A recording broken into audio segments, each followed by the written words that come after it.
I coerced him into coming here because I thought... In the forest area, there was no other children around. My father was building a camp out there, and so I had a lot of time just with myself. And I discovered this pond, and it was a beaver pond. And I found this young beaver, which I spent the entire summer playing with. You know, we would circle around, play hide and seek, and it was an incredible relationship. And you know, I was really quite eager the next year to go back to the pond and to see the beaver again. And the next year I went back and I couldn't find him anywhere. I couldn't find any beaver, and I began to question, you know, people, and they said trappers had come in and during the winter and taken them all out. And I became quite angry. I was a member of a group then called the Kindness Club, which was founded by Albert Schweitzer. And it was a group that taught children to be kind to animals. And from that day on, I became the hitman for the Kindness Club, because I began to patrol the trap lines and release animals from the traps and to destroy the traps. And back when I was 12 years old, Dixie Lee Ray, the former governor of Washington, cites in her book, Trashing the Planet, that evidence of Watson's insanity can be found in the fact that when he was 12 years old, he shot a boy in the rear end with a BB gun because the boy was going to shoot a bird. And obviously, Watson values birds over boys. And I said, well, you know, Dixie, in my hometown, every kid shot every other kid with a BB gun. I just happened to have a practical reason for shooting the kid that I did. So, you know, people will twist things any way they want to suit them. But when I was 19, I became a member of a new group called the Don't Make a Wave Committee. And what happened is that there was two groups that came together on the border of the United States and Canada. And that was the Sierra Club and the Quakers. And it was to protest the testing of nuclear weapons in Amchitka on the Aleutian Archipelago. And from that protest, we formed this group called the Don't Make a Wave Committee. And we came up with this idea that we got from the Quakers, where they had sailed a boat to Bikini Atoll in 1956 to protest nuclear testing. And we decided we'd do the same thing. So we decided to get a boat and sail up to the Aleutians. And we called it the Don't Make a Wave Committee because fresh in people's memory was the fact that the 1963 Anchorage earthquake had caused a tidal wave to hit Vancouver Island as well as Hilo in Hawaii.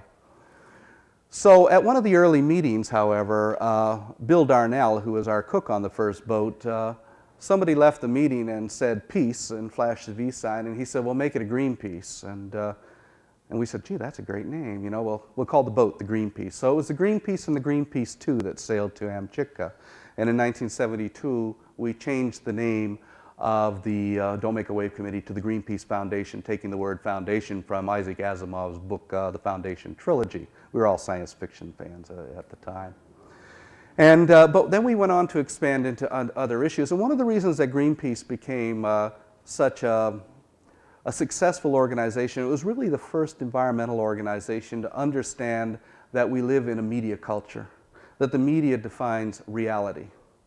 And if you're going to get your message across, you have to work within the context of that media culture. And what does the media understand? It's certainly not in the business of informing people. It's really in the business of entertainment for money. And the media cannot resist certain stories. If you give if you give any of four elements, you automatically have a story. And if you have all four of those elements, you have the super story. And those four elements are sex, scandal, violence, and celebrity. And if you notice, anytime there's a story, one of those elements will be there. And as we've seen too often, when you have all four elements, you have the stories that you can never seem to get rid of. They just hang on and on and on. OJ, for instance, is an example. So what we wanted to give the media was drama, to dramatize the issue and therefore deliver the message at the same time. And in 1974, we organized the first campaigns to go out and protect whales. And we were reading a lot of Gandhi at the time, and the idea was that if we just simply put ourselves between the harpoons and the whales, the Russians, who we were going out after wouldn't risk killing a human being to kill a whale. All sounded really good on paper.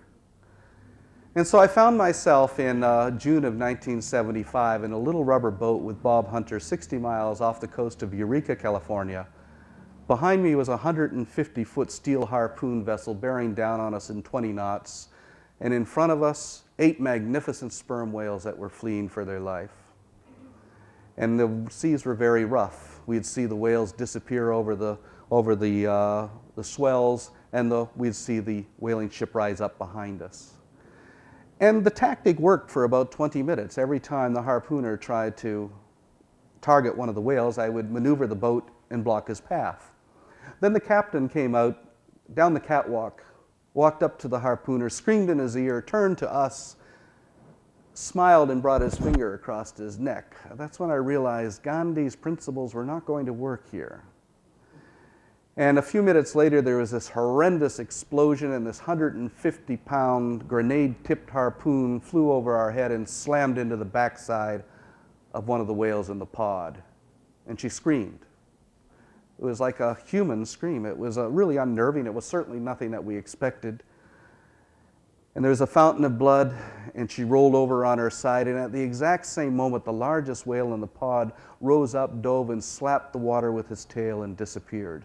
And we had been told by all of the experts that that whale would target us. And we've seen all the old woodcuts from the Yankee whalers. So I can tell you, it was with a great deal of anxiety that we sat in a little rubber boat waiting for 60 tons of very angry animal to come up underneath of us.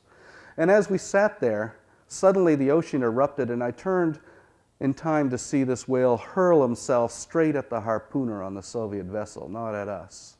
He knew who had taken that shot. But they were ready for him, as they always are. In sperm whales, they always target a female, knowing that male will turn to defend the pod. And at point blank range, he very nonchalantly pulled the trigger and sent a second grenade-tipped harpoon into the head of this whale. And this whale screamed. Again, there was a fountain of blood all over, and the whale fell back into the water, thrashing about in pain. And I suddenly turned and I saw his eye. And the whale looked at me and then disappeared again. And now I saw a trail of bloody bubbles coming real fast towards our little rubber boat. And this whale came up and out of the water at an angle over and above our boat, the water pouring off his head right on top of us. And I looked up, and I was looking into the eye, an eye the size of my fist. And what I saw in that eye changed my life forever, because I saw understanding. The whale understood what we were trying to do, because the easiest thing for the whale to have done at that point was to come forward and crush us or seize us in his jaws, and did neither. Instead, with a great deal of effort, the whale slid back beneath the surface of the sea and disappeared, and I saw his eye disappear beneath the water, and he died. That whale could have killed us, chose not to do so, and I have forever felt indebted to that whale for having spared my life. And at the same time, I saw something else in that eye, and it was pity. And not for himself or his kind, but for us, that we could commit such an act of blasphemy without even giving it a second thought. That factory ship, the Dalny Vostok, as they were killing whales, there were crew members playing volleyball on the deck. You know, it was just business to them.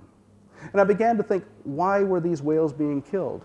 Sperm whale meat is pretty much unedible, but it has a high concentration of sperm oil.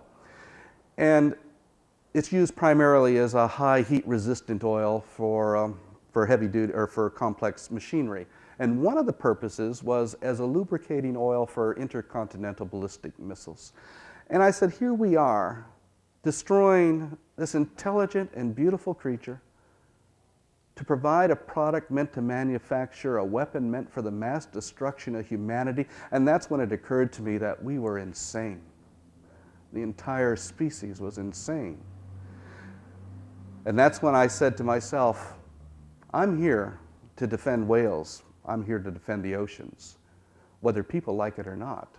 I'm not out to win any popularity contests. You know, in 1986, we sank half of Iceland's whaling fleet. We destroyed their whale processing plant. And everybody said, oh my God, you know, it's an act of terrorism. Well, first of all, it wasn't even a crime. because to be a crime, you have to be charged. The Icelanders did not want to charge us because their activities were illegal. And second of all, well, what happened, just to give you a run, I actually pleaded with them for a year to arrest me, and they wouldn't do it. Finally, in January of 1988, I had to fly to Reykjavik to demand to be arrested. And I was met at the airport by 150 police officers and the chief immigration officer, and he said, "Captain Watson, how long do you intend to stay in our country?" I says, "I don't know, 5 days, 5 minutes, 5 years, hey, you tell me." And so we went off to interrogation. He says, "Are you admitting to sinking these ships?" I said, "Look, you know we sank the ships, and we're going to sink the other two at the first opportunity." So they put me in jail overnight. The next morning, 2 police officers came, escorted me to the airport, put me on a plane, and sent me to New York City. And I said, why are you deporting me?" "Well, we're not deporting you, we're just sending you home." "Well, where are the charges?" "I don't know, we have no answers." Well, what I found out later was that the Minister of Justice had stood up that morning in the Parliament and said, "Who the hell does he think he is? He comes into our country and demands that we arrest him, get him out of here." Because they knew that to put us on trial would be to put themselves on trial. And later I ran into a former colleague from Greenpeace who approached me and he said, "I just want to tell you that what you did in Iceland is unforgivable, reprehensible, criminal, and you should be ashamed of yourself." I said, "Well, John, so?" He says, "I think you ought to be aware of what some of us feel." I said, "Why?" "We didn't sink those ships for you, John. We didn't sink them for you or Greenpeace or any of the other 6 billion people on the planet. We sank them for the whales, John. Find me one whale, just one whale, that disagreed with that action, and I'll promise never to do it again."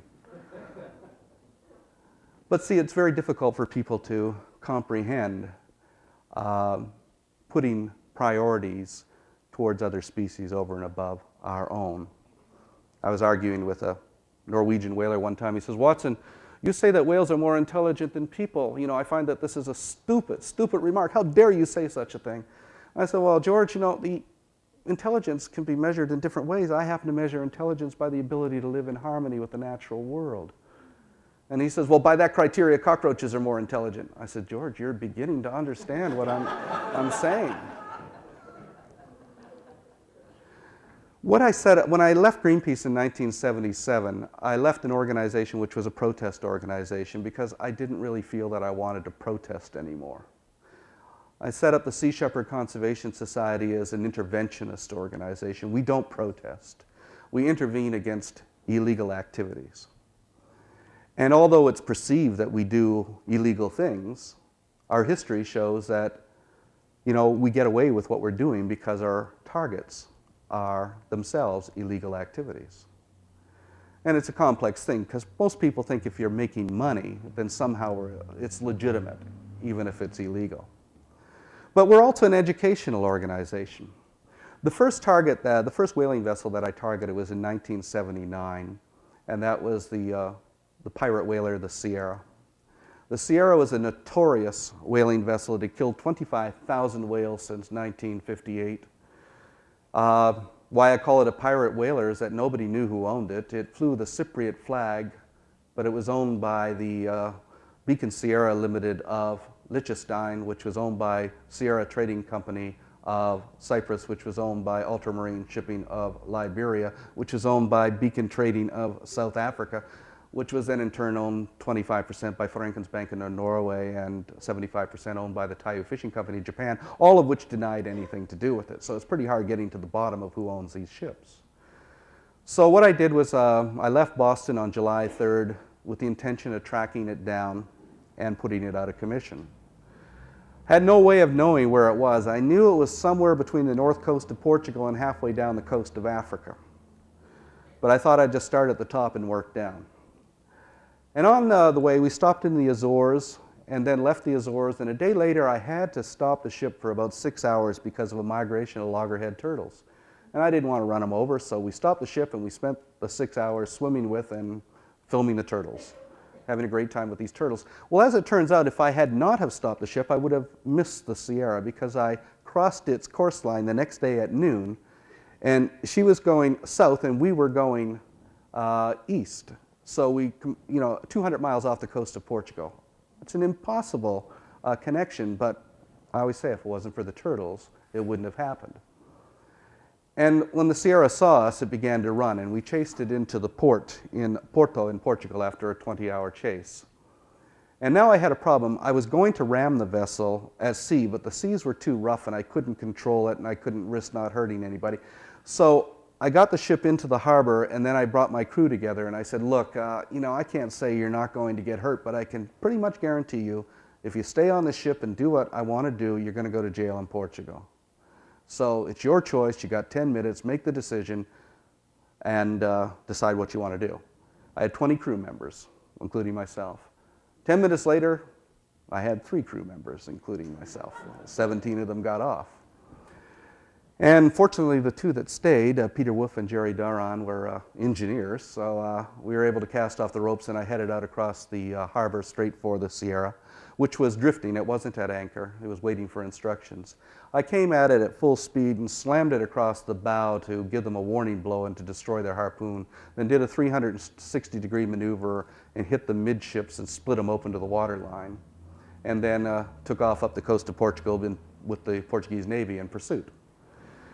Well, the Portuguese Navy brought me in, and that was fine, and I was brought before, the next day I was brought before the port captain and charged with gross criminal negligence. And I said, Captain, you know, you can't charge me with gross criminal negligence. There wasn't anything negligent about what I did. I mean, we hit the ship exactly where we intended to hit it. And the captain said, well, you know, that's one thing, but the other thing is I can't figure out who owns this ship. So until I do, you're free to go. And so I was able to walk out the door. And one of my crew members who'd gotten off the day before, he said, you know, gee, if I knew you were going to get away with it, I would have been there too. So sometimes you really have to go into these situations knowing that there's no way out and just put your faith that, you know, you're doing the right thing. Well, as it turned out, though, is that my ship was seized because the Sierra Trading Company gave the judge a $60,000 bribe, and without a trial or a hearing, they turned my ship over to the Sierra Trading Company. So to prevent that from becoming a whaling ship, I scuttled our ship on New Year's Eve of 1980. And then after they repaired the Sierra at a cost of $1 million, we went into Lisbon Harbor and blew the bottom out of it and sent it to the bottom, ending its career forever.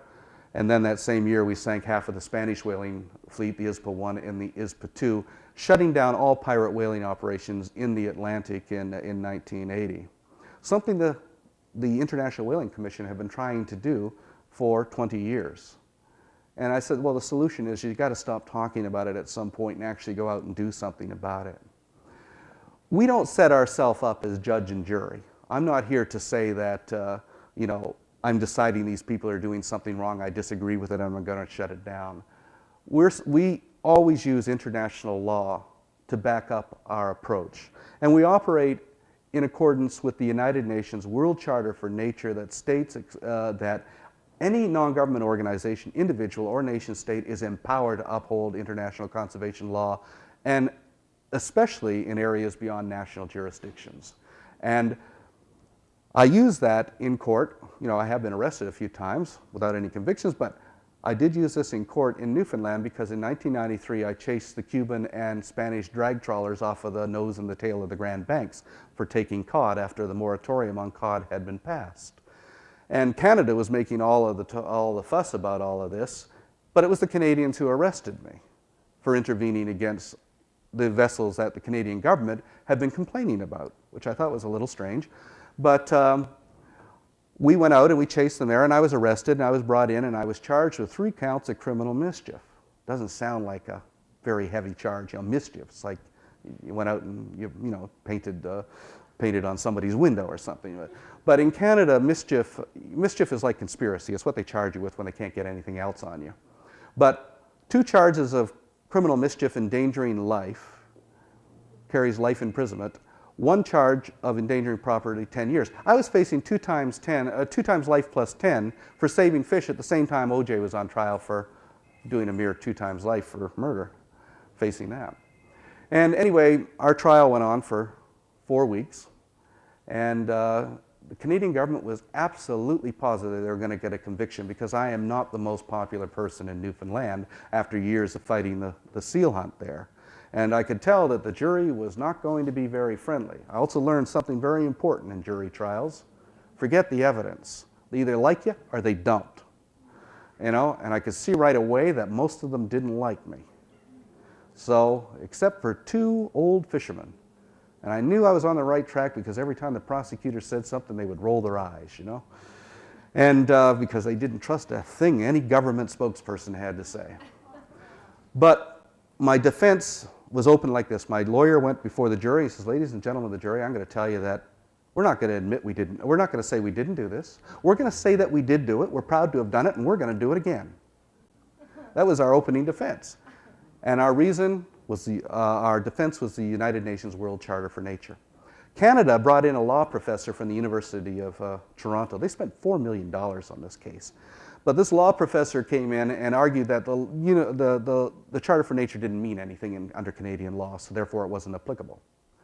And the judge said, well, did Canada sign this? Well, yes. But Canada signs a lot of international agreements it doesn't necessarily agree with. So anyway, as the long and the short of it, the judge says, well, it's going to have to be accepted if Canada signed it. And that was why I was acquitted of these charges, and thereby setting a legal precedent in Canada for utilization of the World Charter for Nature as a defense. So what we do on the sea, we're always ready to back up in the courts if need be. And sometimes it takes a long time. In 1983, I brought my ship in and blockaded the entire sealing fleet of Newfoundland. I wouldn't let any of them out of the port. I bluffed them. I said, the first one of you comes out of here, I'm going to ram and sink right here. I had no intention of doing it. It was far too dangerous. But they didn't know that. And having sunk a few ships gives you a lot of credibility in that department. So what happened is that they didn't come out. And we saved 76,000 seals. That's how many seals were not taken in the quota that year because they did not come out. And then we took the ships into the Gulf of St. Lawrence, and I ordered 3 ships out of there. I said, hey, you know, why don't you just go home and have a beer? No argument, they were gone. Well, the next day, Canada came down with 2 icebreakers, a SWAT team of Royal Canadian Mounted Police, and chased us through the ice for 24 hours, and long and short of it, arrested the entire crew. It was a great circus. Each one of my crew members, including myself, there was 20 of us again, were handcuffed to 2 Mounties and put on troop transport planes and flown around from province to province till they could find a province that was willing to put us on trial. And we were finally put on trial before the hanging, the Judge Roy Bean of the Canadian Seal Hunt, Judge Yvonne Mercier, who, to show you how Canadian politics works, is that when we came before Judge Mercier, first of all, we didn't understand a thing that was being said because the trial was in French. And I'm a Canadian citizen. I said, well, you know, Your Honor, I don't speak French. In Quebec, you speak French. Oh, okay. You know, so we had to listen to all this. We had no idea what we were saying. But what happened is that my lawyer said, well, Your Honor, you're going to have to excuse yourself because Paul Watson wrote a book about you in 1982, the Seal book, and you're mentioned in it in not very flattering terms. And the judge reads this. He says, I have no problem with this. I refuse to step down. So that was an automatic appeal right there. So our defense on that was to be as deliberately hostile to that judge as we possibly could. I mean, we just made it, we were obnoxious. Because what we wanted, we achieved. He threw the book at us. For the crime of conspiracy to break the Seal Protection Act. This is what it's called, the Seal Protection Act. If you save seals in Canada, you can be charged under the Seal Protection Act. In fact, in the entire history of the Seal Protection Act, the only people who have ever been arrested have been animal rights people, conservationists, reporters, and scientists. Not a single sealer has ever been arrested under the Seal Protection Act. So I was charged with conspiracy to break the Seal Protection Act, and I was the only person charged with that, so I was a conspiracy with myself. And then all the rest of the crew were charged with breaking the Seal Protection Act. So for the crime of conspiracy, I received 15 months in prison. For breaking the Seal Protection Act, I received 6 months, so it's 21 months, plus a $75,000 fine, plus the confiscation of my ship, plus $3,000 fine for every crew member, plus, and I love this one, you are hereby ordered to not correspond directly or indirectly with any journalist anywhere in the world on any subject for 3 years. And you're not allowed into half of Canada for 3 years. So we went in, got the appeal. I came out, held a press conference. Judge didn't like that much. Ended up winning the appeal. Having the whole thing throughout, I countersued the government, and they had to pay me for the damages. And it was a great victory to have the Canadian government hand me a check for $50,000 for the damages that they did to my ship. So it's important to utilize the legal system whenever you can, and to not run from it. because, and of course, the great victory, the government appealed it up to the Supreme Court, which threw the Seal Protection Act out as unconstitutional. So we defeated it. But Canada being Canada, they just brought it in under a different name 2 years later, and it's back in place again. It is now illegal in Canada to photograph or film a seal being killed. So we're going back there this March, and that's our intention, is to go back and to intervene. And the best way to intervene is to simply document it. The most powerful weapon we have in our arsenal is the camera, and the video camera especially. I don't know if people saw recently, I have a crew right now in Japan opposing the slaughter of dolphins. 22,000 dolphins are slaughtered every year in Japanese villages.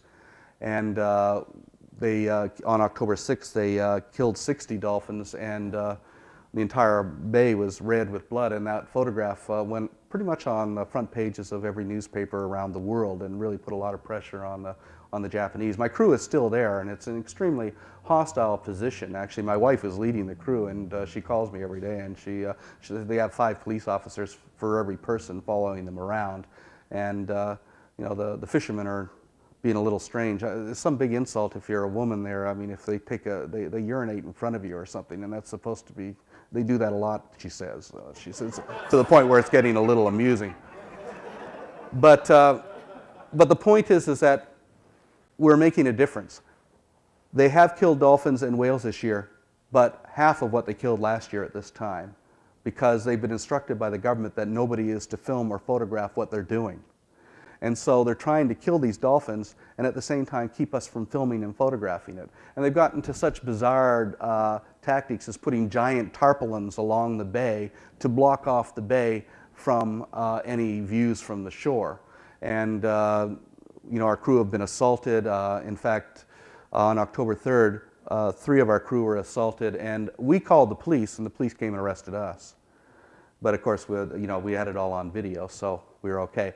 Video is also a great form of self-defense, if you can, because you can find that, there will be all sorts of accusations against you. But with the video camera, that's your real defense. It's no longer their word against ours.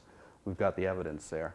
We do carry other weapon systems. I do have cannons on board our ship, but they fire pie filling, and so I find it's a very good deterrent. People have attempted to board us, and I can tell you, when you get slimed with a 45-gallon shot of cream pie or chocolate pie, it tends to dissuade you from coming any further. So it's been quite effective.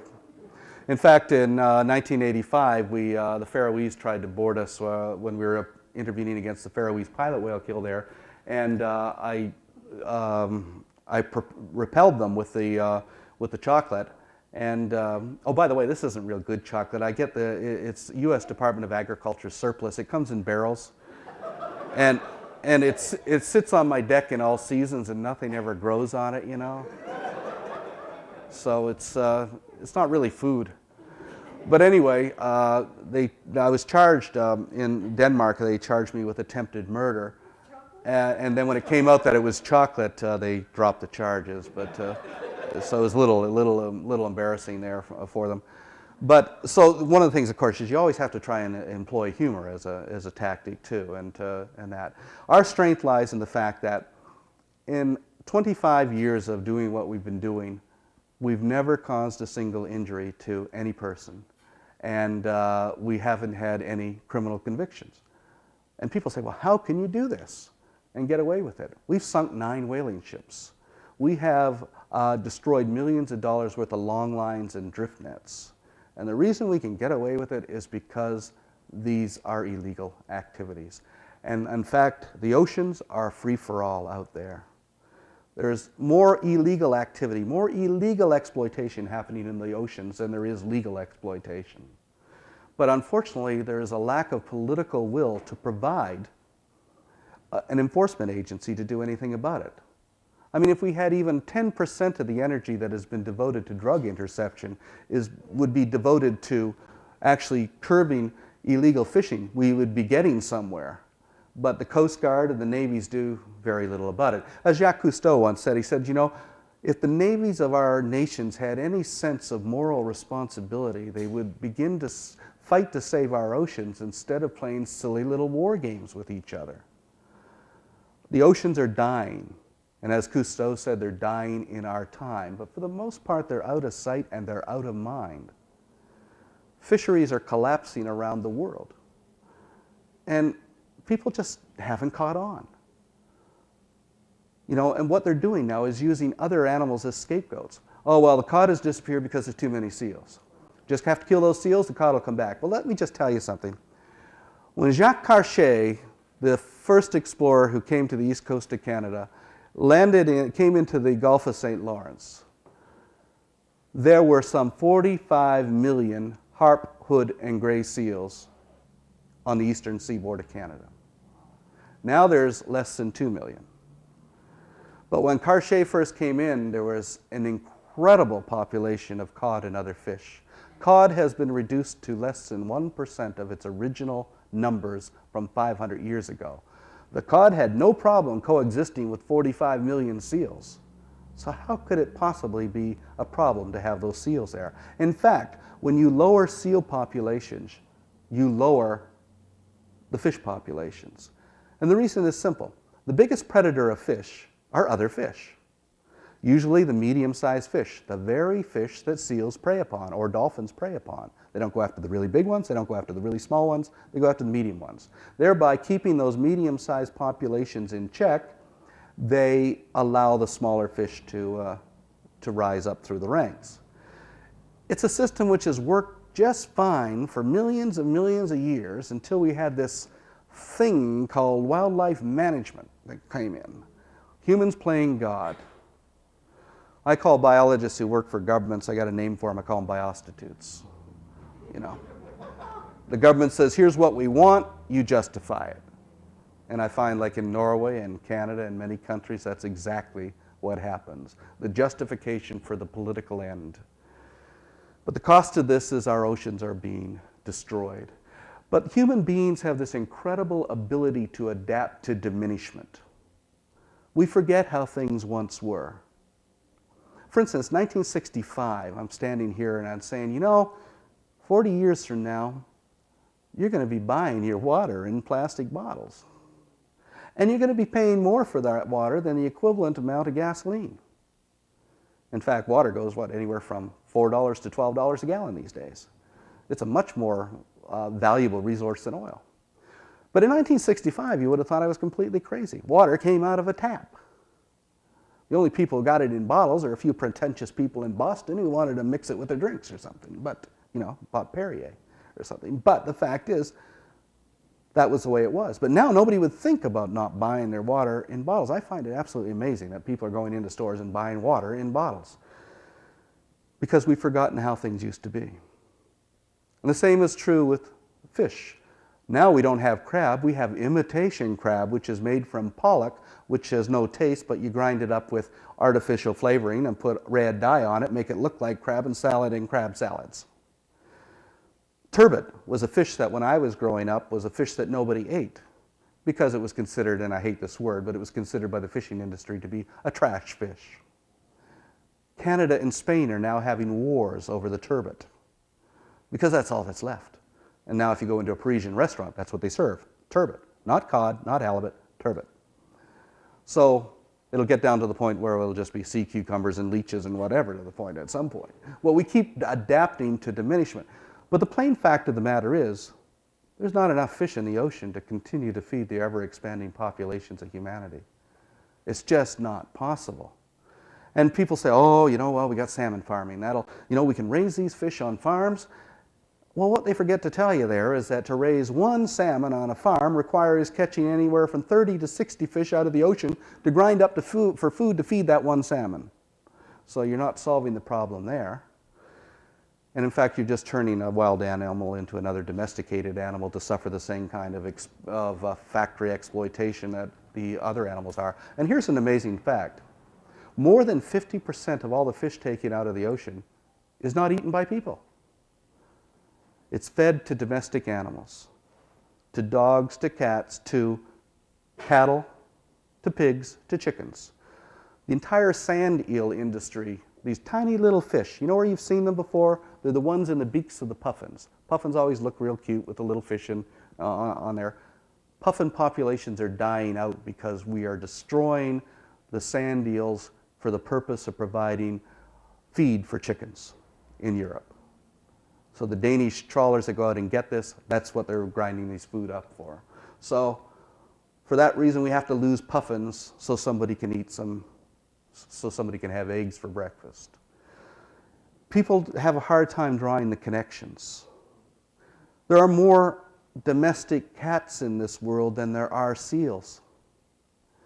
And that means that a good percentage of the fish which is being eaten is not by seals, is being eaten by cats, especially tuna. You know, it's very rare you'll ever find a seal that'll eat a tuna. They're a pretty big fish for a seal. But here you have a little predator on land, which is being fed a giant carnivore as food out of a can.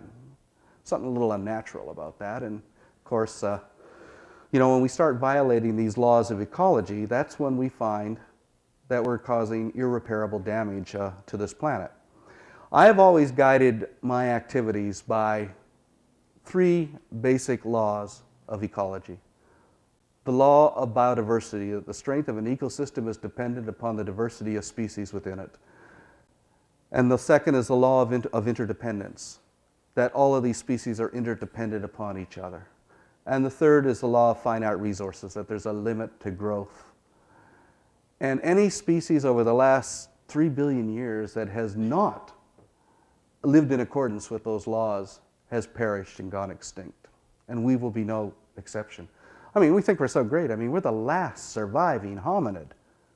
You know, we haven't done very well. We're just very, you know, the other species have a lot of different, you know, there's a lot of different species of dolphins and everything, but we wiped out Neanderthal and took it all, and we're the last that are here. And, you know, and I think our days are numbered unless we learn a few lessons on how to live harmoniously with the other species that are on this planet. The problem is that we live in an anthropocentric world. Everything revolves around humanity. We forget about all the other species, some of which are far, far more important than we are. And people sometimes get a little offended by that. But I'll tell you right now, it's a fact. An earthworm is far more constructive to this planet than any of us are. A honeybee is the same thing, an ant, a beetle. They're doing a lot more work on this planet to make it possible for other life to live than we are. But we just take it for granted we're, you know, the be-all and the end-all. I mean, I just sort of look on us as a bunch of overly conceited naked apes who are divine legends in our own mind. But we've got to learn to humble ourselves and come to terms with what we're doing, because if we don't, then what we're bequeathing to the future is a world of misery, not to just our children and children's children, but to all other species. We will lose more species of plants and animals between the year 1980 and the year 2040 than we have lost in the last 65 million years, and that rate of extinction is unprecedented. It's described in Richard Leakey's book, The Sixth Extinction, the 6th major extinction of species on this planet. We're in the midst of it right now. Most people aren't even aware of it. But what we're doing is we're stealing the carrying capacity of these other species. For our numbers to grow, they have to move on. They have to go. If I were to walk into the engine room of my ship and I saw my engineers popping rivets out of the hull, and I said, "What are you doing here?" They said, "Oh, we'll get $1 a piece when we get back to port for these things." And if I was an irresponsible captain, as most world leaders are, I'd say, "Oh yeah, well, cut me in for part of that, okay? Let's, you know, pop a few more." But if I was responsible, of course, I would get them out of the engine room and repair the damage. Because every species on this planet is a rivet in the hull of the biosphere. And you're going to pop one too many, and just like a ship, the hull will collapse and it'll sink. You're going to pop one too many, and the biosphere will collapse, and you'll have an ecological collapse. And I can tell you right now that an ecological collapse will make all of the wars and the plagues and the famines throughout our history seem rather tame in comparison. So I think it's really important that we learn to humble ourselves. You know, and stop thinking that we're godlike creatures. Just take a look, for instance, at the dolphins and the whales. The average human brain is the size of 1,300 cubic centimeters. You always, you know, in biology 101, you've seen it. Here's the dog brain, oh, here's the rat brain, the dog brain, the chimp brain, and the human brain. And you can see that the human brain is bigger than the chimp, and the chimp's bigger than the dog, and there's more convolutions on the neocortex area as we move up the chain. Voila, we're more intelligent because we got more convolutions and a bigger brain. But I've always pointed out to biology teachers, why do you never have a dolphin brain up there? Or a sperm whale brain? Like I said, the average human brain is 1,300 cubic centimeters. The orca, 6,000 cubic centimeters. The sperm whale brain, the largest brain to ever have evolved on this planet, 9,000 cubic centimeters. It had reached our capacity in evolution 27 million years ago. But that's not the end of it. The convolutions are much more pronounced, but all mammals, from mice to men, have 3 lobes to the brain. The exception, cetaceans, 4 lobes. And that 4th lobe is entirely involved with associative behavior. That brain means something. And people say, oh, they're big animals. Well, dinosaurs are big animals with brains the size of walnuts. And if brain-to-body size was an indication, the hummingbird would be the most intelligent being on the planet because its brain to its body size is the largest. Brain size is what makes a difference.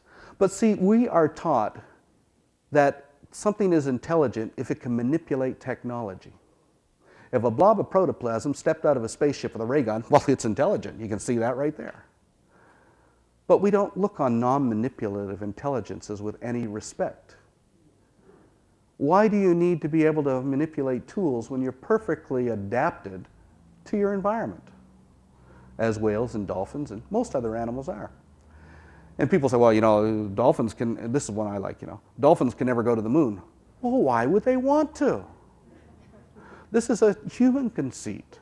We somehow equate that with the greatest aspiration. To get off of this planet seems to be the highest achievement we can dream about. That always struck me as a little strange. You know, as T.S. Eliot once said, you know, man shall never cease from exploration, and the end result of all of his searching is he'll be back where he began in the first place, but this time he'll know where he is.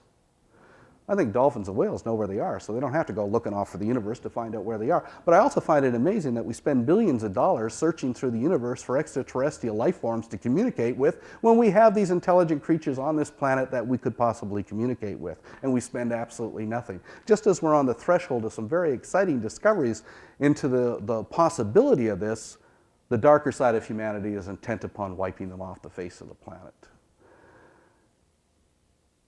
The greatest crime that we are committing right now is the mass extermination of species. And we have to put an end to that. The strength of any movement has to come through diversity, just as the strength of an ecosystem is through diversity. And therefore, I think that we're in the midst of, we're seeing a growing environmental conservation movement. And I bring them all together. Environment, conservation, animal rights, animal welfare, all of these come together. They all overlap. They all have similar targets and everything. It's diversity which is the important thing. Whether it's education, legislation, litigation, direct action, civil disobedience, it doesn't matter. You know, we've got to stop spending time arguing with each other over, well, my way is better than your way or whatever like this, because it's all working towards the same end. You know, if you take a moderate approach, your way is made easier by the more radical approach because people will now want to deal with you because they don't want to deal with them, you know. And whenever you have whenever frustrations amount, you get more and more radical activity that's happening. And so the movement is growing now. And I think that this is a very positive thing. You know, 20, 30 years ago, it was very hard to look back and see who was doing what. I see now so many achievements, so much awareness that was not there 30, 40 years ago. Things have changed. But unfortunately, it's a little too late and a little too little. And we've really got to, you know, rev it up in order to become more aware and become more involved. Got to constantly be pushing the envelope. One of the things we do with the Sea Shepherd Conservation Society is to try and use it as a vehicle for empowerment. And what I mean by that is that our organization is a volunteer organization. People come from all over the world. On our last trip, we had 14 nationalities represented. They come from all over the world because we offer them a spot on the ship to get involved.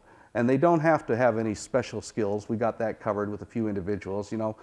Running a ship is no big deal. I know people like to make it sound like it's a really difficult and complex thing, but really, if you can cook, you can paint, you can, turn a wrench, you got a position on a ship. So, it's easy to learn. But, so we've had people, over 2,500 people have come from over the years, have crewed on the ship. And I think it's been an empowering experience to many of them.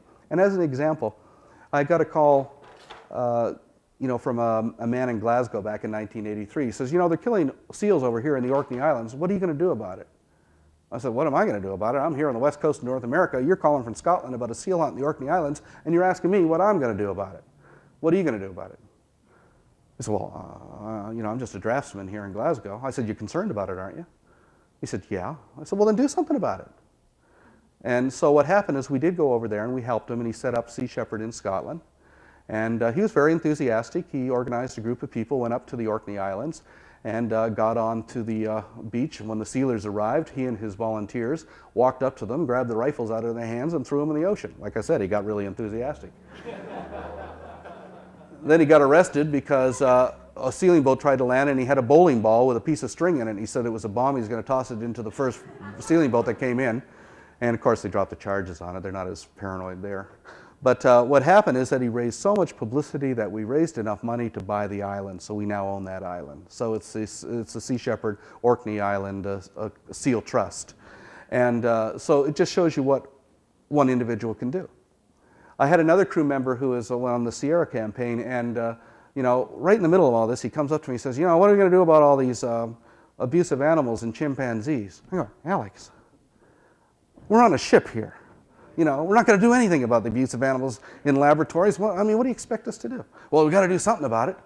I'm really concerned about it. I said, well, why don't you do something about it?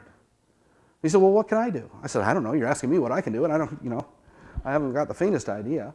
So anyway, he went back, got a job in a lab in Maryland, and exposed the atrocities that were going on in that lab, and ended up being a co-founder of People for the Ethical Treatment of Animals. It was founded by one of my crew members who understood, even as a 19-year-old boy, that he could make a difference. That's all we have to realize, is that we have the power to make a difference. And as far as an educational organization, I proudly say that we are an educational organization, but we educate the people who really need the educating. I don't go into schools and things like that. But as a good example of this, after ramming the Sierra, the first mate of the whaling ship appeared on an NBC television show here called Amazing Animals, of all things. And this was in 1980, and Priscilla Presley was interviewing him, and he says, well, your ship was rammed by these radicals, and what do you think about that? And he surprised her by saying, well, it was the only way we could have been stopped. And she said, but they took your livelihood away from you, aren't you angry about that?